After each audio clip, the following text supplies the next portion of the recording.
ఒకానొకప్పుడు ఇమాజినేషన్ అనే వ్యాలీ అవతల ఒక అద్భుతమైన ప్రపంచం ఉండేది.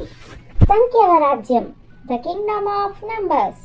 అక్కడ ప్రతి నంబర్కు జీవం ఉండేవి. అవి నడిచేవి, మాట్లాడేవి, నవ్వేవి. ఆకాశంలో నక్షత్రాలు కూడా నెంబర్స్లా మెరుస్తూ రాజ్యం మొత్తం ప్రకాశంతో నిండిపోయేది.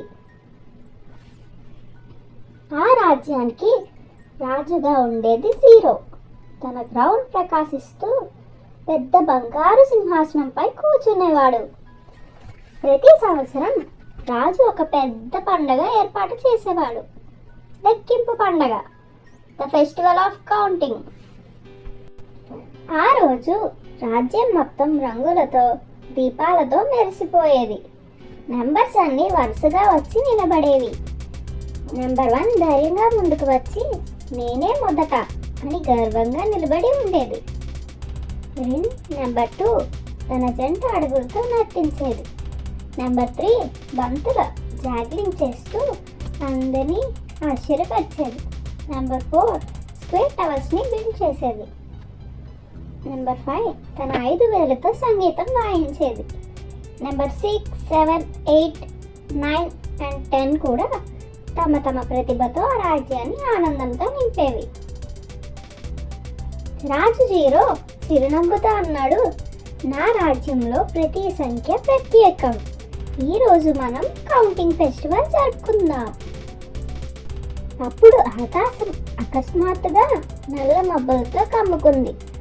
గాలి గుసగుసలతో వీస్తూ రాజ్యంలో గందరగోళపు మబ్బు పడింది.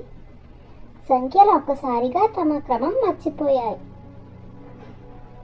నెంబర్ 3 అయోమయంలో తల పట్టుకుంది. నేను ఎక్కడ ఉండాలి? 6 అల్లాడుతూ అడిగింది, నేను 5కు ముందునా తర్వాతనా? 9 భయంతో చుట్టూ చూసింది, ఆ స్థానం ఎక్కడ పోయింది అని. రాజు జీరో దిగాలుగా అన్నాడు, ఇది గందరగోళపు మబ్బు, మన క్రమం పోయింది, రాజ్యం శాంతి కోల్పోయింది. అదే సమయంలో దూరంలో ఒక చిన్న గ్రామంలో నియా అనే చిన్న అమ్మాయి ఉండేది. ఆమెకి కౌంట్ చేయడం అంటే చాలా ఇష్టం. తన బొమ్మలు, పువ్వులు, మిఠాయిలు, నక్షత్రాలు ఏదైనా చూసినా లెక్క పెడుతూ ఉండేది. ఒకరోజు ఆమెకు సంఖ్యల రాజ్యం కష్టంలో ఉందని తెలిసింది. ఆమె ఒక ప్రకాశించే ఇంద్రధనుసు ద్వారం ద్వారా రాజ్యంలోకి అడుగుపెట్టింది. నియా స్మితం చేస్తూ అంది, భయపడకండి సంఖ్యలు, నేను వచ్చాను. మనం మళ్ళీ సరైన క్రమంలో నిలబడదాం. ఆమె చేతిలో ఒక ప్రకాశించే కర్ర ఉండేది. దానిని ఊపుతూ ఆమె పిలవడం మొదలుపెట్టింది. 1. అప్పుడే సంఖ్య 1 వెలుగుతో మెరిసి ముందుకు వచ్చింది. 2 తన జంట అడుగులతో ముందుకు వచ్చింది. ఇలా 3, 4, 5, 6 ఇలా 10 వరకు అన్ని నెంబర్స్ తమ తమ స్థానాల్లో నిలబడ్డాయి. మబ్బు క్రమంగా చెదిరిపోయింది. ఆకాశం మళ్ళీ నీలంగా మారింది. రాజ్యం వెలుగుతో నిండిపోయింది. రాజు జీరో సంతోషంగా నియా వైపు చూశాడు. ధన్యవాదాలు నియా, నీ వల్ల మేము మళ్ళీ క్రమం నేర్చుకున్నాం. లెక్కింపు మన బలం. నియా చిరునవ్వుతో అంది, లెక్కించడం కేవలం నెంబర్ గుర్తుపెట్టుకోవడం కాదు రాజుగారు. ప్రతి సంఖ్యకు తన స్థానం ఉంటుంది, తన వెలుగు ఉంటుంది. అప్పుడు అన్ని సంఖ్యలు ఆనందంగా చేతులు కలిపి ఒక గీతం పాడాయి.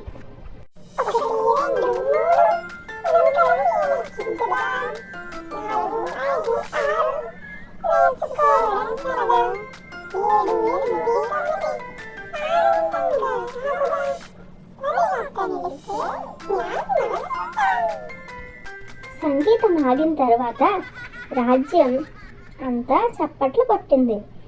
రాజు జీరో మళ్ళీ అన్నాడు, నీ పేరు ఎప్పటికీ సంఖ్యల రాజ్యంలో మెరుస్తూ ఉంటుంది నియా. నియా నవ్వుతూ వీడ్కోలు చెప్పి తన ఊరికి తిరిగి వెళ్ళింది. ఆ రోజు నుండి ఆమె లెక్కించిన ప్రతిసారి ఆకాశంలో చిన్న నక్షత్రాల్లా సంఖ్యల రాజ్యంలో మెరుస్తూనే కనిపించేవి. ఎందుకంటే లెక్కింపు అనేది గణిత మాయలో మొదటి అడుగు. Counting is the first step into the magic of mathematics. Thank you for watching. Subscribe to Story Education. Learn mathematics through stories.